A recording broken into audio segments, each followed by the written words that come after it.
আপোনাৰ শিশুটো যদি আপোনাৰ সন্তান যদি পঢ়াত দুৰ্বল, আপুনি যদি পঢ়াত দুৰ্বল, তেন্তে আপুনি দৈনিক খাবলৈ দিয়ক এই শুকান ফলসমূহ। আপুনি কম দিনৰ ভিতৰতে আপোনাৰ সন্তানৰ যি পঢ়াৰ প্ৰতি দুৰ্বল, সেই দুৰ্বলতা নাইকিয়া হৈ পৰিব।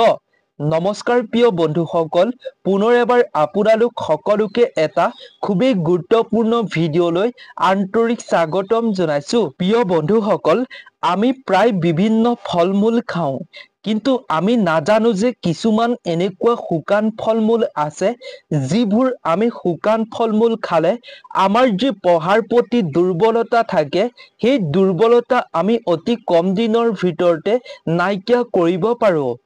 আজিকালি শিশুৰ অধ্যয়নত চাপ বহুত বেছি পোৱা দেখিবলৈ যায়, যাৰ বাবে অভিভাৱকসকলে তেওঁলোকৰ সন্তানৰ খোৱা-বোৱাত যত্ন ৰখাটো খুবেই জৰুৰী। জ্যেষ্ঠসকলে প্ৰায় কয় যে সদায় আমি কিছুমান বস্তু খাব পাৰিলে, যিবোৰ বস্তু আমি আজিৰ ভিডিঅ'টোত ক'ম, সেই বস্তুসমূহ আমাক জ্যেষ্ঠসকলে খাবলৈ পৰামৰ্শ দিয়া হৈছে, যিবোৰ বস্তুৱে আমাৰ মগজু তীক্ষ্ণ কৰি তোলে। আজিৰ ভিডিঅ'টোত আমি আপোনালোকৰ লগত শ্বেয়াৰ কৰিম, আপুনি মগজু তীক্ষ্ণ কৰিবৰ বাবে, পঢ়াৰ প্ৰতি দুৰ্বলতা নাইকিয়া কৰিবৰ বাবে আপোনাৰ সন্তানৰ আপুনি কি বস্তু খোৱাটো খুবেই জৰুৰী, কি শুকান ফল আপোনাৰ বাবে, আপোনাৰ সন্তানৰ বাবে, সন্তানৰ মগজুৰ ঔষধ হৈ পৰিব পাৰে। গতিকে জ্যোতিষশাস্ত্ৰৰ মতে শিশুৰ মগজুৰ বিকাশৰ বাবে আপুনি কিছুমান ফল খোৱাটো খুবেই জৰুৰী। আজিৰ এই ভিডিঅ'টোত আমি সুন্দৰভাৱে আপোনালোকৰ লগত এই ফলসমূহনো কি তাৰ বিষয়ে সুন্দৰভাৱে শ্বেয়াৰ কৰিম। গতিকে প্ৰিয় বন্ধুসকল, আপুনি ভিডিঅ'টো শেষলৈকে চাই থাকিব, আৰু যদি আপুনি সুস্থ সবল তথা আপুনি ভালদৰে জীৱনটো পাৰ কৰিব বিচাৰে, আপোনাৰ সন্তানৰ শৰীৰৰ বাবে স্বাস্থ্যৰ উপকাৰী কিছুমান আপুনি নজনা কথা আপুনি এই চেনেলটোৰ জৰিয়তে প্ৰতিদিনে জানিব পাৰিব।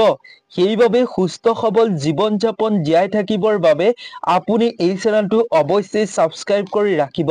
তেতিয়া আপোনাৰ স্বাস্থ্য সম্পৰ্কীয় আপুনি নজনা কথা, বিভিন্ন ফল-মূলৰ আপুনি উপকাৰিতা অপকাৰিতা গুণৰ বিষয়ে, কি বস্তু খালে কি হয়, এই সকলোবিলাক কথা এই চেনেলটোৰ জৰিয়তে আপুনি সুন্দৰভাৱে জানিব পাৰিব। সেইবাবে এই চেনেলটো অৱশ্যেই ছাবস্ক্ৰাইব কৰি এই ভিডিঅ'টোত এটা লাইক কৰিব বুলি আশা কৰিলোঁ। তেন্তে প্ৰিয় বন্ধুসকল, বেছি পলম নকৰি বলক আমি আজিৰ এই ভিডিঅ'টোৰ মূল বিষয়বস্তুলৈ আগবাঢ়ো। প্ৰিয় বন্ধুসকল, জ্যেষ্ঠসকলে প্ৰায় কয় যে সদায় আমি বাদাম খালে আমাৰ মগজু তীক্ষ্ণ হয়, কিন্তু বিশেষজ্ঞসকলৰ মতে শিশুৰ মগজুৰ বিকাশৰ বাবে বাদামৰ লগতে আৰু কেইটামান শুকান ফল খোৱাটো অতি উপকাৰী। কি শুকান ফল খালে আমাৰ মগজু ঔষধৰ দৰে কাম কৰে, আহক আমি এইবাৰ তাৰ বিষয়ে জানি লওঁ। নাম্বাৰ 1, আখৰোট। শিশুৰ স্মৃতিশক্তি উন্নত কৰিবলৈ আপুনি শিশুটোক তেওঁলোকক আখৰোট খাবলৈ দিয়ক। আখৰোটত বহুতো ভিটামিন পোৱা যায়, যি ভিটামিনে মস্তিষ্কৰ তীক্ষ্ণ কৰি তোলে। অধ্যয়ন কৰি দেখা গৈছে যে আখৰোট খালে স্মৃতিশক্তি বৃদ্ধি হয়। আখৰোট হৈছে এটা শুকান ফল, যিটো ফলৰ বহুতো উপকাৰিতা গুণ আছে। মানুহৰ শৰীৰৰ বাবেও এই ফল বহু উপকাৰিতা গুণ আছে। ওজন বৃদ্ধি নিয়ন্ত্ৰণ কৰাৰ লগতে আপোনাৰ হাড়ৰ বাবেও বহু উপকাৰী। কেৱল ইমানেই নহয়, এই শুকান ফল ৰক্তচাপো নিয়ন্ত্ৰণ কৰাত সহায় কৰে। চুলিৰ বাবেও বহু উপকাৰী। ছাল সুস্থ কৰি ৰখাৰ বাবেও এই ফল খুবেই উপকাৰী। সেইবাবেই আখৰোট খাদ্যৰ তালিকাত এটা অংশ হিচাপে অন্তৰ্ভুক্ত কৰাটো স্বাস্থ্যৰ বাবে অতি উপকাৰী। আপোনাৰ সন্তানৰ স্মৃতিশক্তিৰ বাবে এই শুকান ফল অতি উপকাৰী। এই শুকান ফল আপুনি দৈনিক খাবলৈ দিয়ক। কম দিনৰ ভিতৰতে আপোনাৰ সন্তানৰ স্মৃতিশক্তি বৃদ্ধি হ'বলৈ আৰম্ভ কৰিব। নাম্বাৰ 2, বাদাম। মানসিক স্বাস্থ্যৰ বাবে বাদাম অতি স্বাস্থ্যকৰ। বাদাম খালে আপুনি বহুতো উপকাৰিতা ফল পাবলৈ সক্ষম হ'ব পাৰিব। যদি আপোনালোকৰ সন্তানক আপুনি মানসিক স্বাস্থ্য উন্নত কৰি তুলিব বিচাৰে তেন্তে আপুনি তেওঁলোকক বাদাম খাবলৈ দিয়ক। বাদামতো বহুতো ভিটামিন পোৱা যায়, যাৰ ফলত আপোনাৰ সন্তানৰ পঢ়াৰ প্ৰতি দুৰ্বলতা দূৰ হৈ পৰিব। সেইবাবেই আপোনাৰ সন্তানক আপুনি বাদাম খাবলৈ দিয়ক।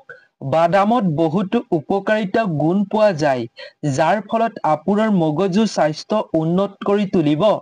স্মৃতি শক্তিৰ বাবে আপুনি দৈনন্দিন তিয়াই থোৱা কাঠবাদাম খাব লাগে।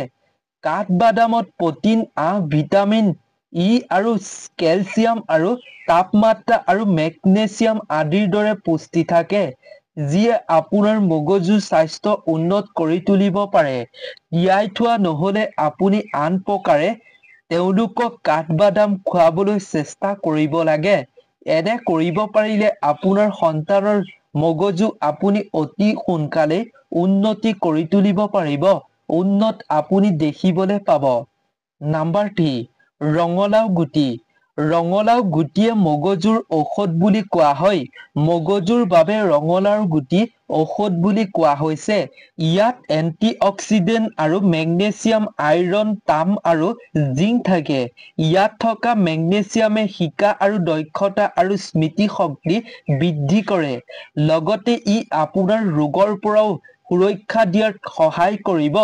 সেইবাবেই আপুনি আপোনাৰ সন্তানক আপুনি ৰঙালাও গুটি খাবলৈ দিয়াটো জৰুৰী।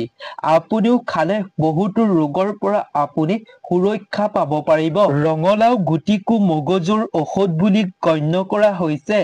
গতিকে আপুনি এই শুকান ফল খাবলৈ দিয়ক।